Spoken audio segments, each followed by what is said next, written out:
Hello leaders, welcome to day 5 and day 6 on our leadership journey to detox our leadership as we elevate our leadership impact. My name is Tessie Watts. I'm the CEO and founder of the Leadership Haven Resource Center, and I'm here to talk to you today about forgiveness and confession. Now remember, I'm combining the 2 days, day 5 and day 6. So let's talk a little bit about forgiveness. One of the things that I learned a long time ago is that forgiveness is not for the other person, but it's for me. It's about me letting go of something that someone may have done to me, not carrying it, not allowing it to have any power over me. And that wasn't something that was easy for me to do. I'll just be honest with you about it. It was not easy for me to forgive someone that had offended me.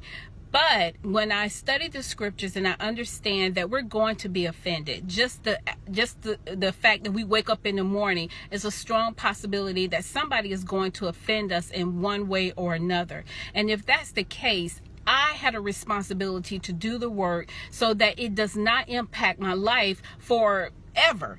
And I have encountered people, older people, mature individuals who have allowed unforgiveness to fester in their heart. And I'll tell you, when I look at them, I'm thinking, wow, how old are you? Are you like 80 years old? No, they're like 40 and 50 and 60 years old. But yet the unforgiveness that they held in their heart just began to age and wear down their bodies. And I was saying to myself, like, I don't want that to happen to me. Let it go. Let it go. So as leaders, we have to learn to just let things go. We're going to get offended. I mean, I'm sorry, it's going to happen, but we have to learn to let it go. And then day 6 is really about confession. It's about confessing something. If you know that you're harboring, holding on to unforgiveness, then confess that thing. Confess that this is something you're holding on to and do the work to make the change. It's necessary to make the change, because as long as we're harboring unforgiveness and as long as we're not confessing what's really truly going on, guess what? It's making us stagnant. We're not moving. We're not doing what we're supposed to do. Why? Because we're so busy worrying about what somebody just did to us. Now, I had an incident at one of my jobs where I used to work, and I offended my boss. Now, it wasn't for me to tell her that I did not offend her. She said I offended her. But it took her 2 months to tell me that I offended her. And she came to me in a harsh, strong way and literally told me, I bet you will think next time before you say whatever it is that I said. I was livid. I was upset. I was angry. But then I had to stop. That's not me. I'm not the type of person that would harbor and hold stuff, but she is. So because of that, guess what I had to do? I had to stop for a minute. I had to think. And I had to apologize to her for offending her. Because remember, she's the one who said I offended her. So I can't tell her that I didn't. I just had to acknowledge that I did.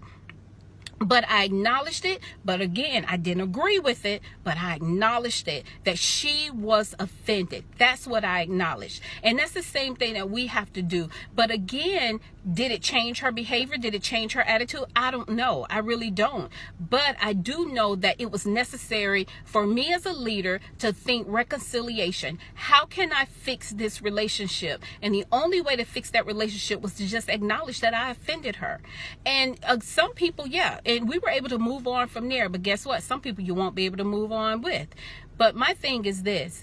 As leaders, we have a responsibility to always seek reconciliation with those who offend us and those who we offend. We should always think to fix it, to get it right. So we have to do the work, leaders. We have to do the work that's necessary in order to keep relationships going, to keep building, because we've been empowered with something and we don't want to leave anyone out. So I just want to encourage you on today to forgive as well as confess. Confess to yourself if you're holding on to something. Confess to someone if you know that you have offended them.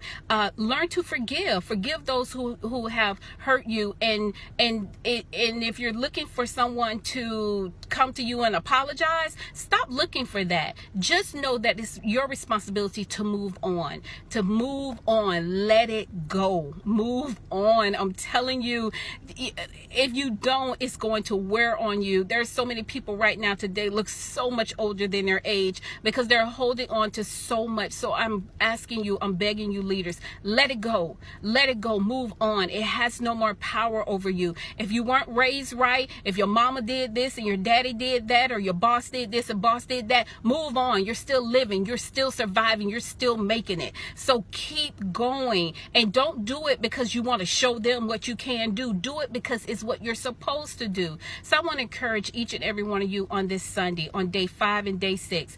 Seek forgiveness, be forgiven, know that you need to confess everything that is going on in you, especially if it's holding you back, and just remember to keep going strong. Let it go. Make it have no more power over you. Just let it go. So tomorrow I'll be back for day 7. We're going to keep going strong with this, and I hope you're enjoying these video segments, because I'm actually enjoying, I enjoy doing them. So I'll talk to you everybody soon. Okay, have a wonderfully blessed Sunday afternoon.